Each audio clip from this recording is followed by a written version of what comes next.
church, MYF on Wednesdays, Friday night, Sunday, and you knew in our neighborhood, if you were Methodist when there was a problem, you could always go to the church. That was a safe place 7 days a week. You could, the parsonage was there. So the church really became an anchor in that community. And I think, again, that's what lost these days.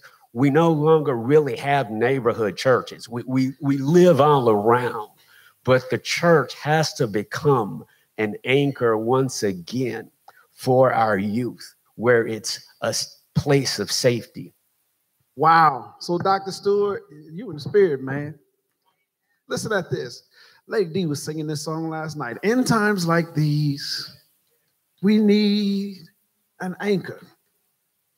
In times like these, we need a savior. Be very sure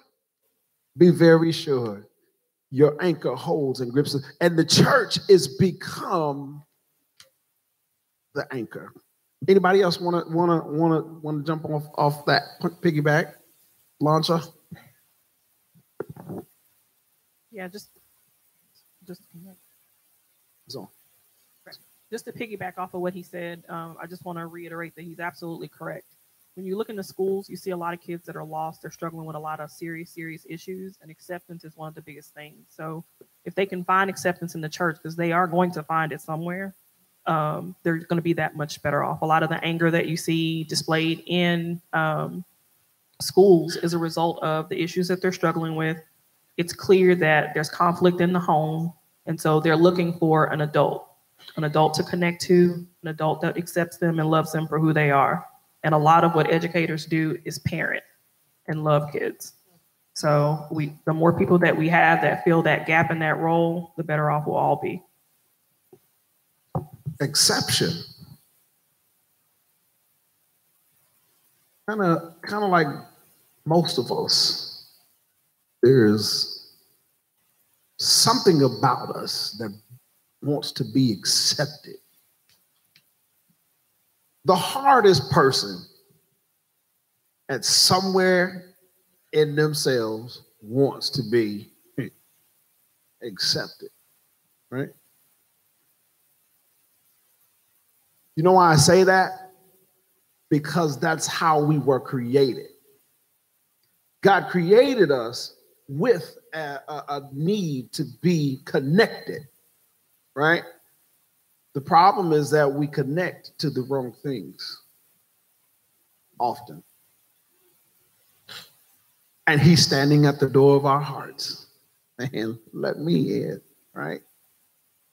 So can you imagine then what the children go through on a day-to-day basis? Anybody else want to say anything on the topic of fear? I mean, they covered the majority of all of it. But with fear, you're looking for acceptance. With fear, you reach out for some type of influence, someone to maybe protect you from what you're afraid of, whether it's that group over there or these bullies over here or different things like that. So with these type of issues that's been going on, someone had to influence them. So we talking students, who plotted out a whole thing to make, to cause this terror. So with that fear, and it's just that acceptance or that motivation or something like, that what they're looking for, what they're seeking. So with that, it's just, just you gotta get off of that. Yeah. So then help me understand this then, Brother Curtis.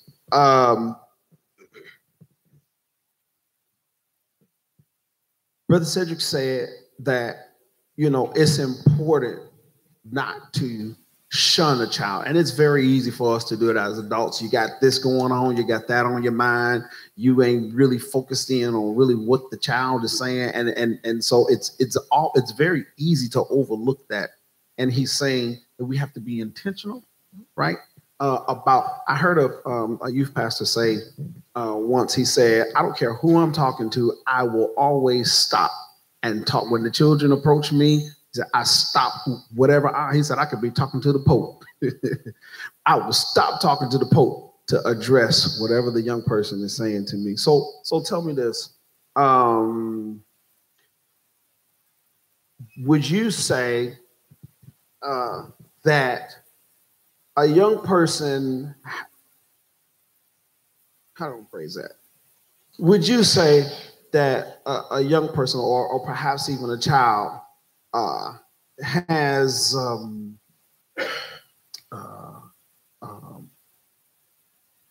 has access, well, let me say it, has an access or should have an access point that no one else has?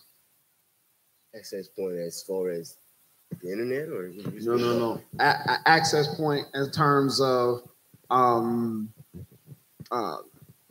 being able to reach you or reach the adult, reach, most definitely, okay. Most definitely, and you would want to be approachable, man, for that youngster, man. I mean, and then like as the youngsters, like you may not see it, man, but they got their person who they want to look up to. They have their person who they see. It's just that you have to see that, man. Like you could pass them up accidentally, man, or things like that. But it's just what that attention is too. So yes, they do have that access. It's just what's accepted or what you see, or yeah. So wait.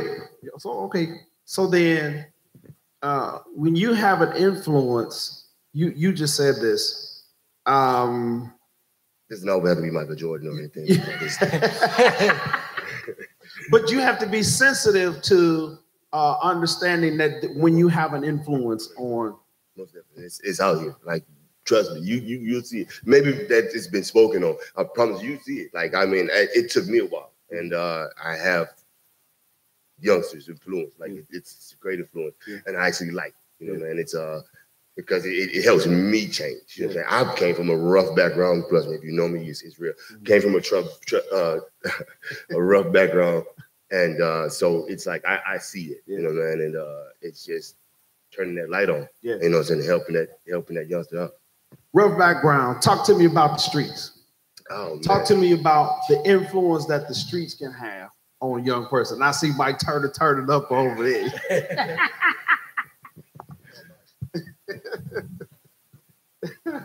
No. So say something to me about just how easy the streets can have that influence on a young person. It's everyone you're around, man. Just like in church, man. We're in church. We're around all of our, our peers, everybody. We see each other at least once, twice, 3 times a week, man. Throughout the hood, you there every day, man. You're gonna see him. You're gonna see OG Papa. You're gonna see everybody, man. Just like I said, with that influence, you're gonna have one of them. Man. It's gonna be him, man. And if he caught it, then he's gonna catch you. Now, if he's him and he's selling or whatever he got is his business, man, you're gonna want to be a part of that, or he's gonna turn you on to it. Whether you like it or whether you not, if you don't like it, you'll find something else. Man. But at the same time, it's going to be a part of violence. It's going to be a part of whatever, unless you're a hood activist, and then we do something different. Man. But yeah. Oh, can the church be a hood activist? That's good. Oh, great! This is great. So this brings me to another thing. On that. Oh, I'm sorry. Go ahead, Larry. We'll get back to it. But I was just going to say, as we're talking, and we hear is there's fear, but with fear there's vulnerability, and sometimes we don't see what the fear is, or we do not see exactly what may be troubling the child or the adult, because they're not willing to be vulnerable. So you have to open up, and you have to allow them to be vulnerable without chastising them, without turning them away, without saying, and this is for me, little black boys got to be strong. You can't cry. You can't not be able to do it. You can't, be vulnerable or weak in that moment, because you have to be strong for the house. But if that child doesn't feel like they can be vulnerable, it builds up in them. And at some point when it releases, if they haven't had the opportunity to share it and to have somebody strengthen them and tell them it's okay and tell them that they have a way, there is a light, there is somewhere to go, there is somewhere to talk to, there is a book you can read that'll strengthen you, then sometimes they do the wrong thing. Because nobody's told them it's okay to be vulnerable, but how can we fix you? So we gotta look for the fix, not the problem, and just saying get over the problem. Let's talk about the problem, let's fix it, and then we can help you get over it. So it's vulnerability that a lot of fear comes from that I think don't address.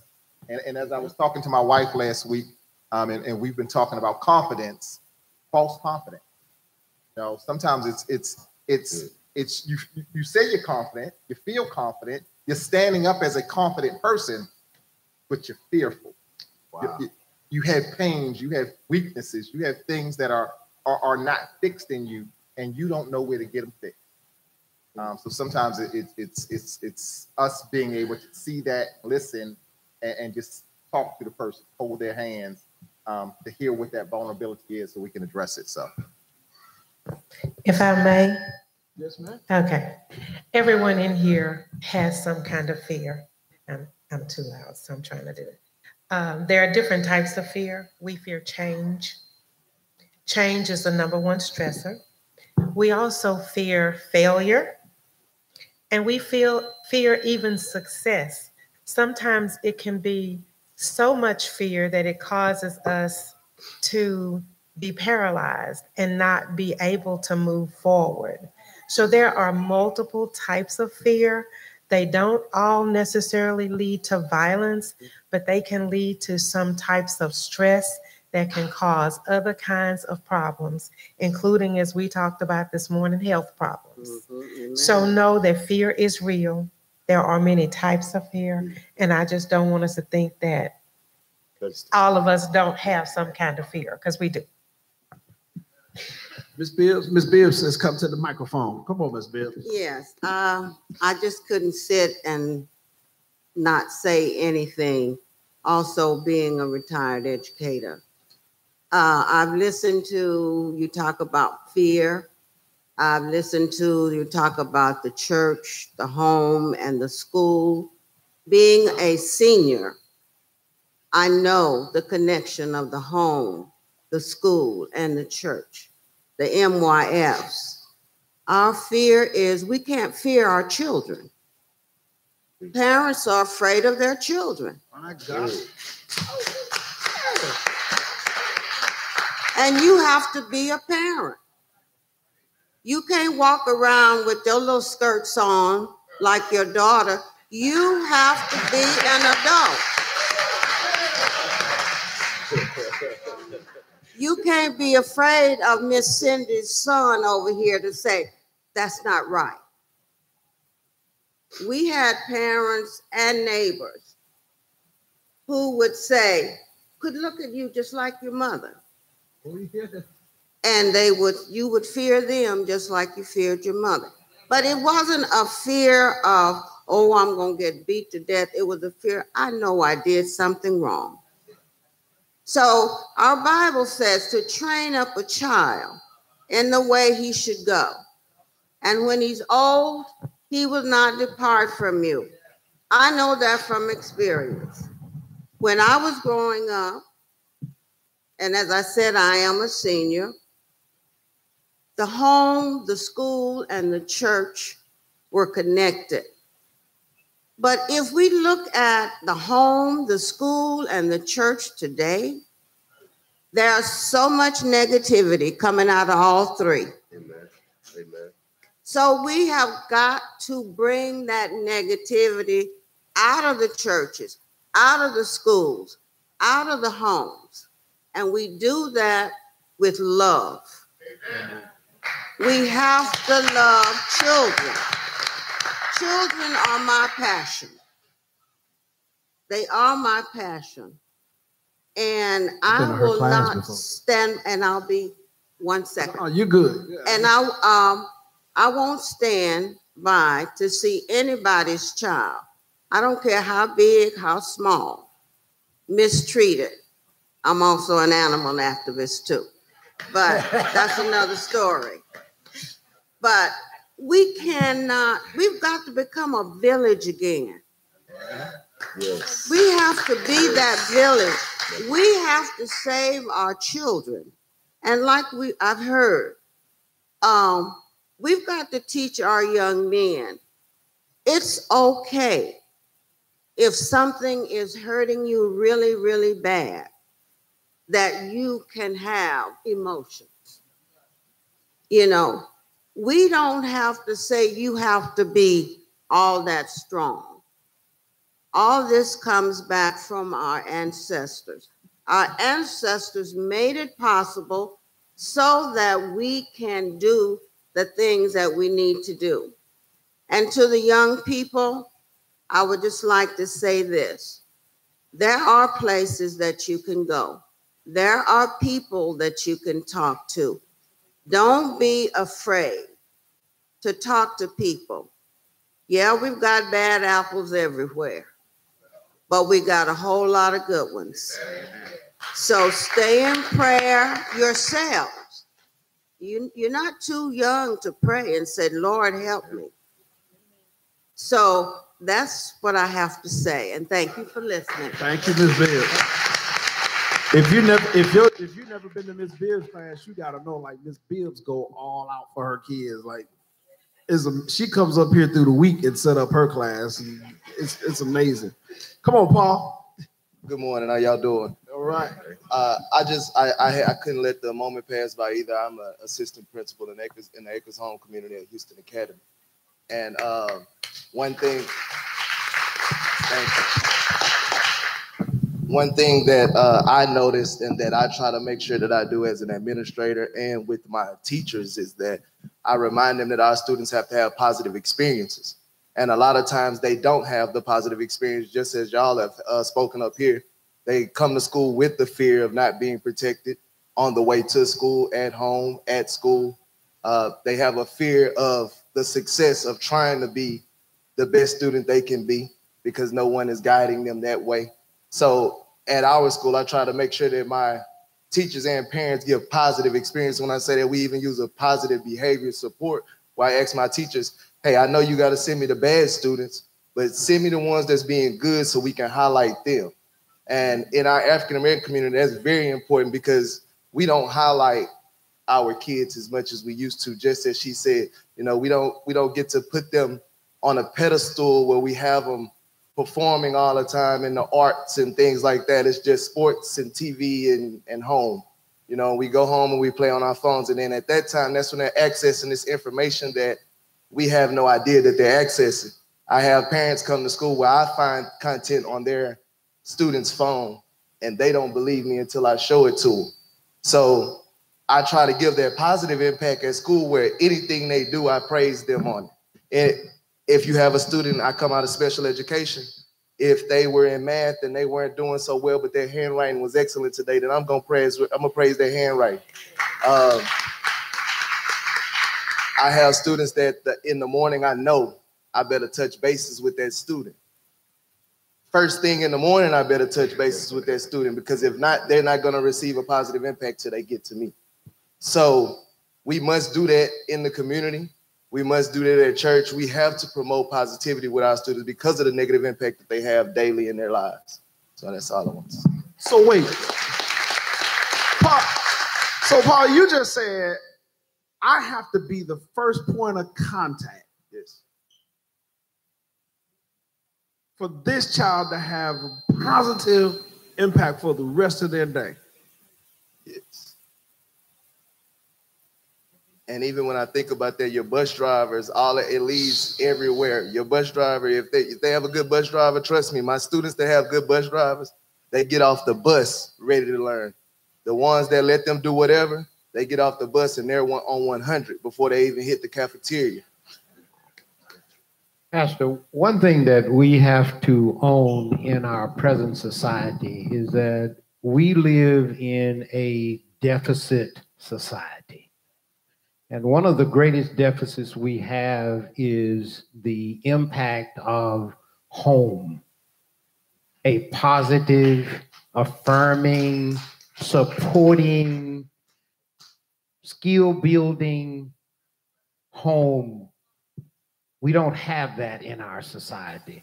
So what Paul is saying is when these students come to him, they come with nothing in the morning.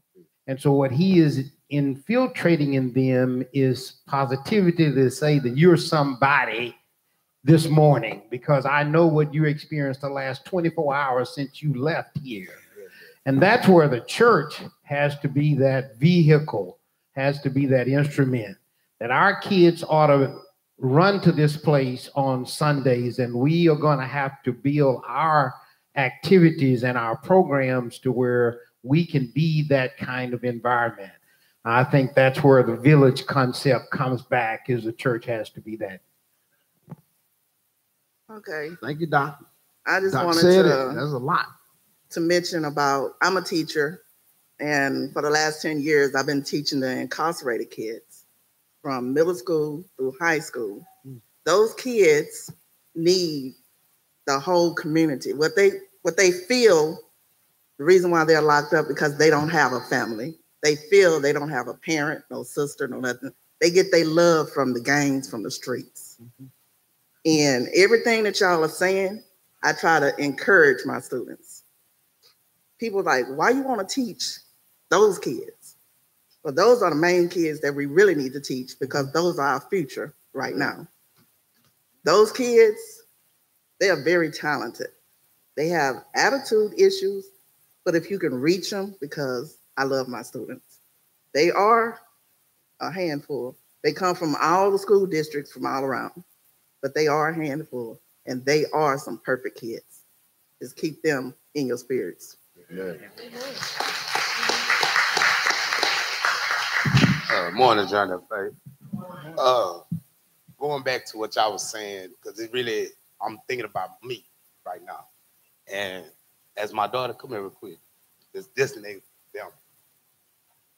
Now you were saying about the incarcerated kids, right?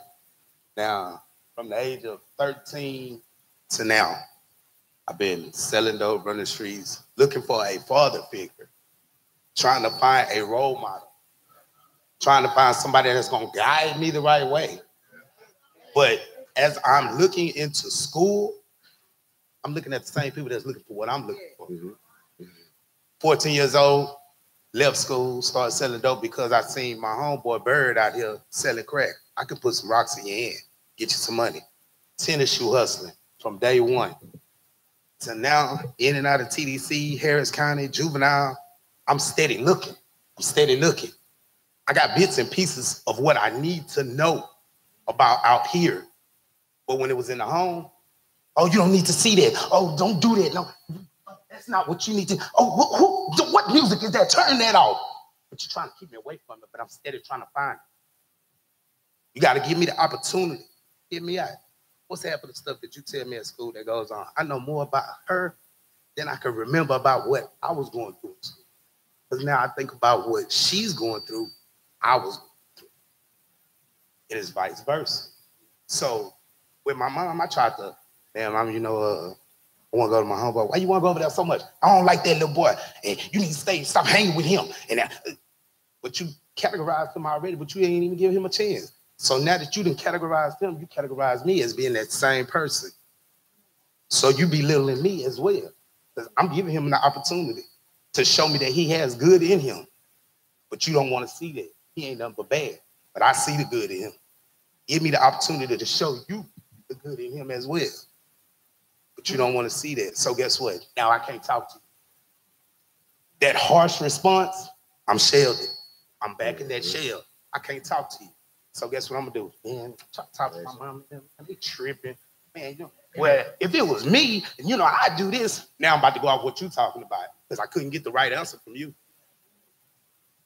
And it's more of a monkey see, monkey do. This internet, Nintendo, Sega Genesis, Nintendo fan, that was my thing.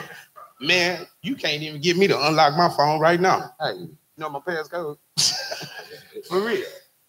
I'm not saying, I go back to where like a lot of older people used to tell us, it's that music you listen to. It's the TV shows you're watching. Now, reality, y'all on these tablets. Man, y'all on the, man, get up. Man, y'all go outside, man. Come on, let's go down here to the creek. The creek? What? What creek? Man, we about to go get some crawfish, some turtles. Man, go dip it and go get some bullfrogs. Who doing all that? Wheels. That was adventure. That was fun stuff for me. Like, that stuff I never did. Fishing is exciting to me right now. You know what I'm saying? Not to be funny. Fishing is exciting.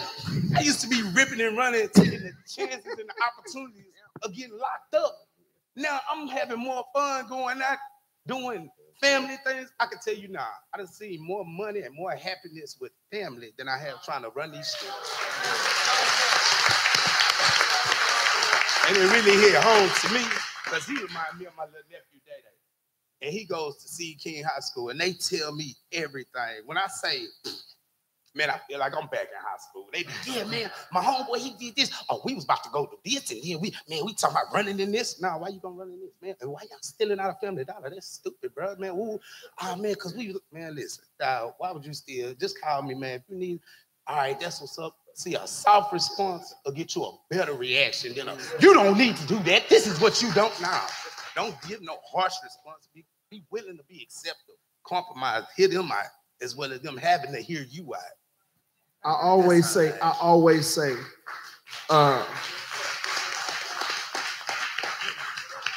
come on, baby, come on.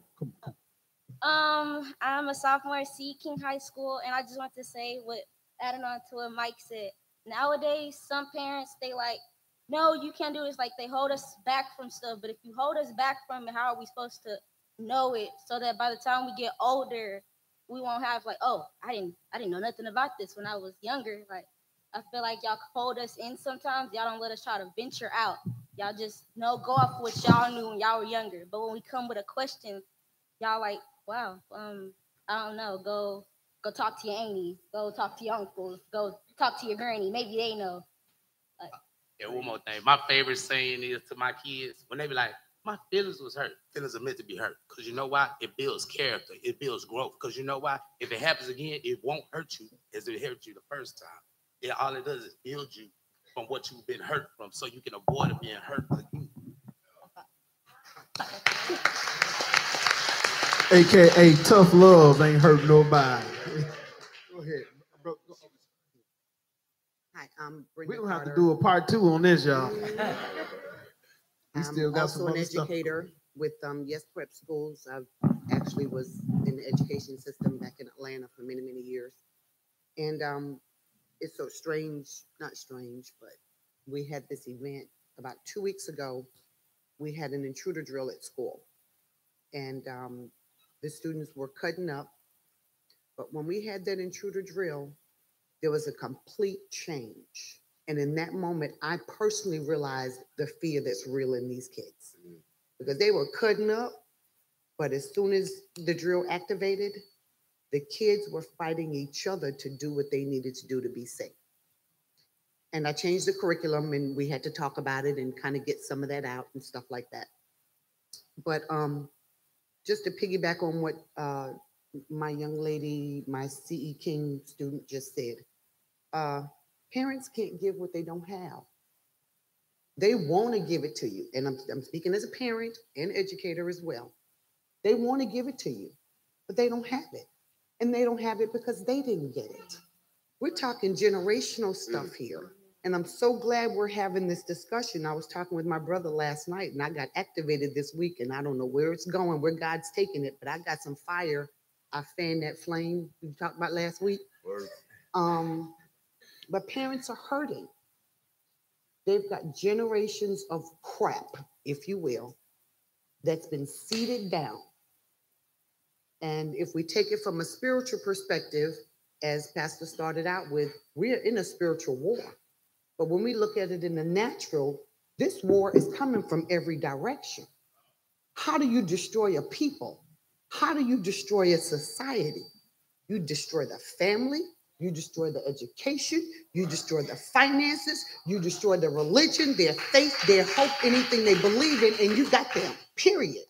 This is what the enemy is doing, and he's doing it through all of these ways. And it's been going on for so long. My personal research shows back to the 1920s, because this happens to be my area. I've been researching for some time. Strategically putting things in place to destroy the family. We've got the broken families, the men out of the homes, the single parents, all that other good stuff. Even when they come back in, you've got woman down and man down and woman, and somebody here on the side making them down each other.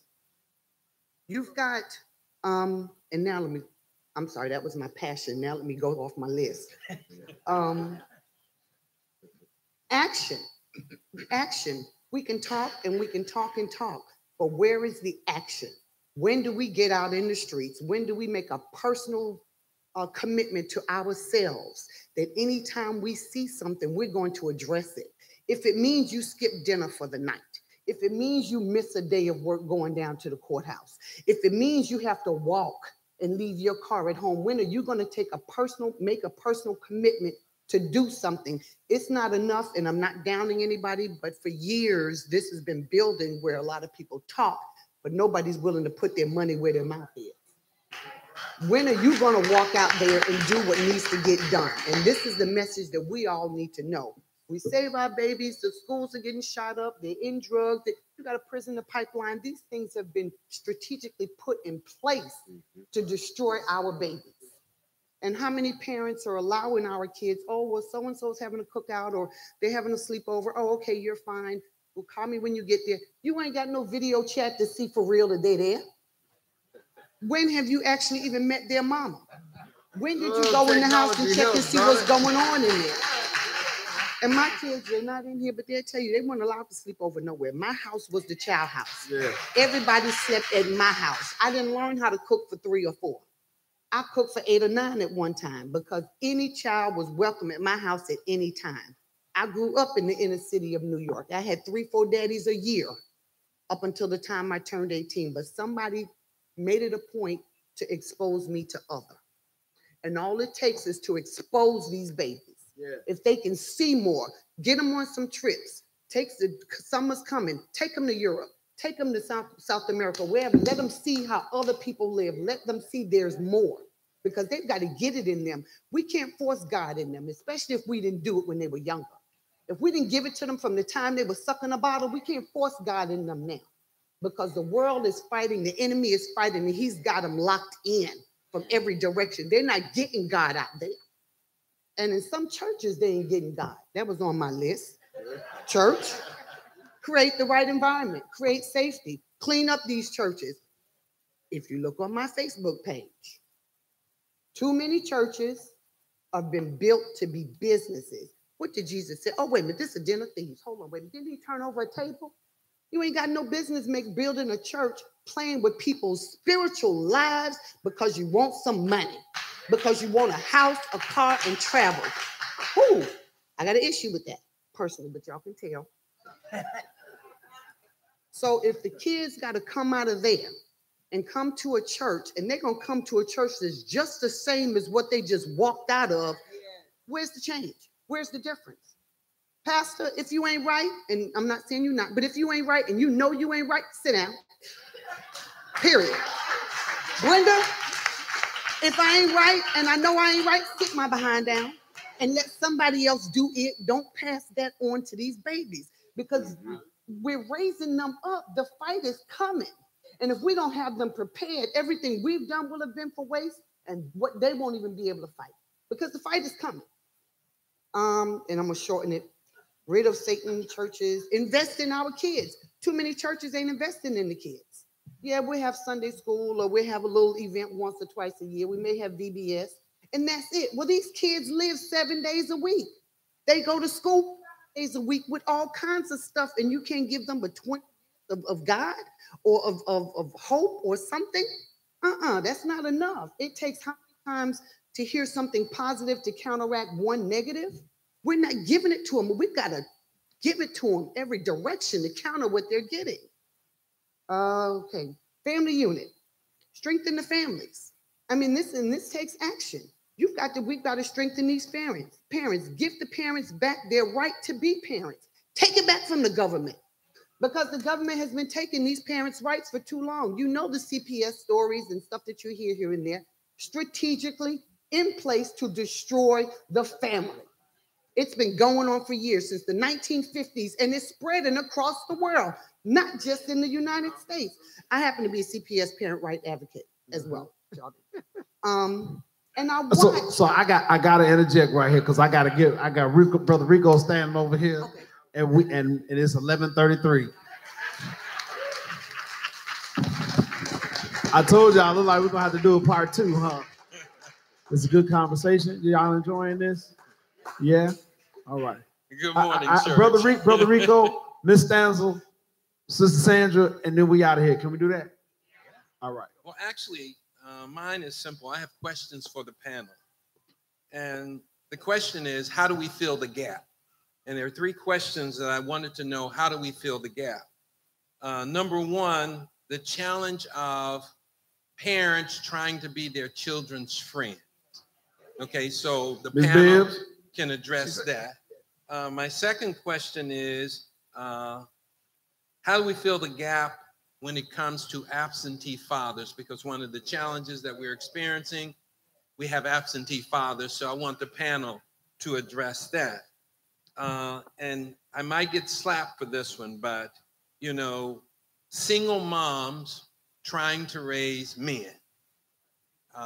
And I just want to know, how do we fill the gap to help those 3 situations? So that was my question. The panel can take it up. Okay.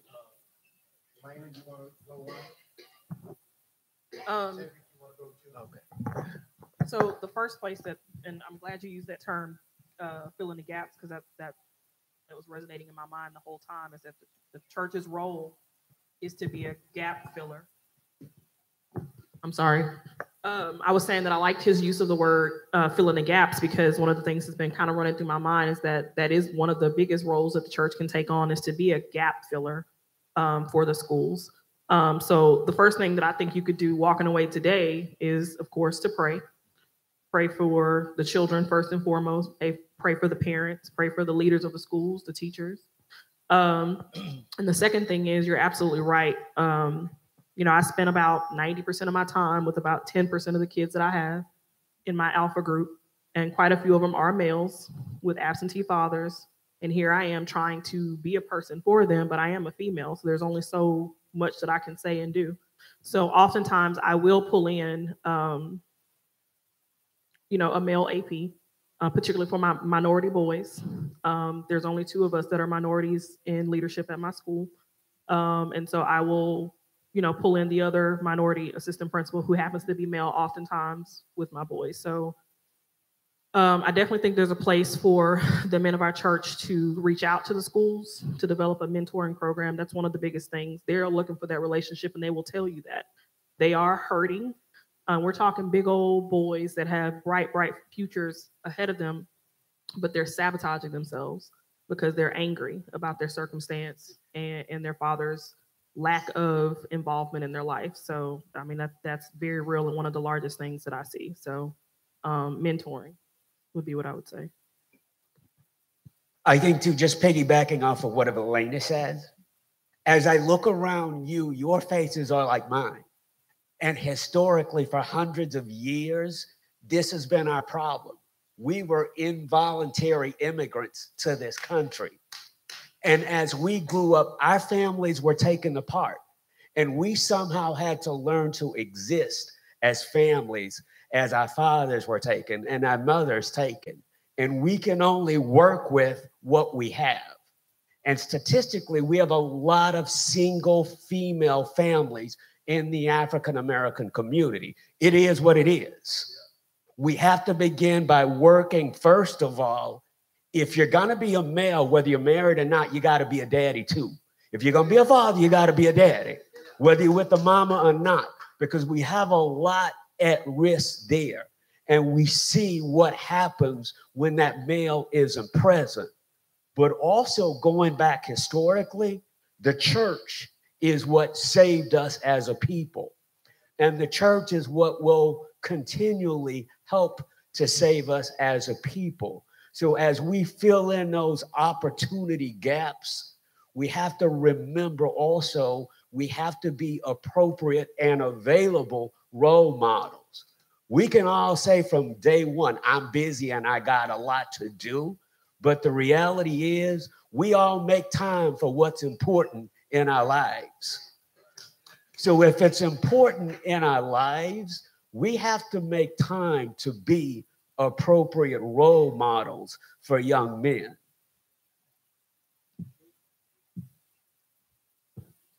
Okay. I'm not answering one of those questions, but what I am going to say is, first of all, these problems that we're talking about are at a massive state, and it's not anything that we're going to eliminate overnight.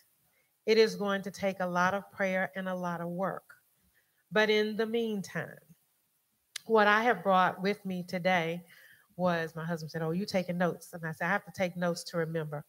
But what I did in elementary school, and I worked with pre-K all the way up to 5, is I taught the intruder drill. They don't want you to have an intruder drill school-wide. But as the counselor, I went from classroom to classroom teaching safety. And these are things that you can do in your home as well. And what I taught them was using a book called Alice. And the name of the book was actually, I'm Not Scared, I'm Prepared, because I know about Alice. Now, what Alice was steps to help someone be safe. And the first one was alert. We have to teach our children to be alert, to pay attention, to stop, to look, to listen. A lot of times when there are announcements going on in schools, kids are talking, they're playing, but they have to learn to stop, look, and listen. Because as being a part of the administrative team, they're not going to say necessarily intruder in the building. They're going to have a code. I was on the walkie, I hated it, but they were going to give us a code. And I had to teach the children, your teachers may not be able to say, they may not be able to come on the system, because if it's a bomb, you can't use electronics. You can't use your cell phone. But you have your cell phone on your person. Just be prepared to know what to do when the time comes. So the first thing we want our children to do is learn to be alert, to stop, to look, to listen. The second thing was in Alice was to be informed. There are hand signals. I mean, every school has a hand signal for a kid. We used to use this. That meant stop, look, listen. Some people say 1, 2, 3, eyes on me. However, if there's an intruder in the building, 1, 2, 3, eyes on me can't work. So it has to be a silent. You're going to have some hand signals, because you want them to be informed, because the administrators have to tell the teachers what's going on. So once the teachers know, they have to tell the kids what to do. So you can have the same kinds of things. They want you to hide. You want to hide so that you can be safe if possible. But you don't want your children going up in a closet, because then if the situation escalates, they may not be able to get out and get away. So they have to be informed. And then the second one we didn't teach was the C.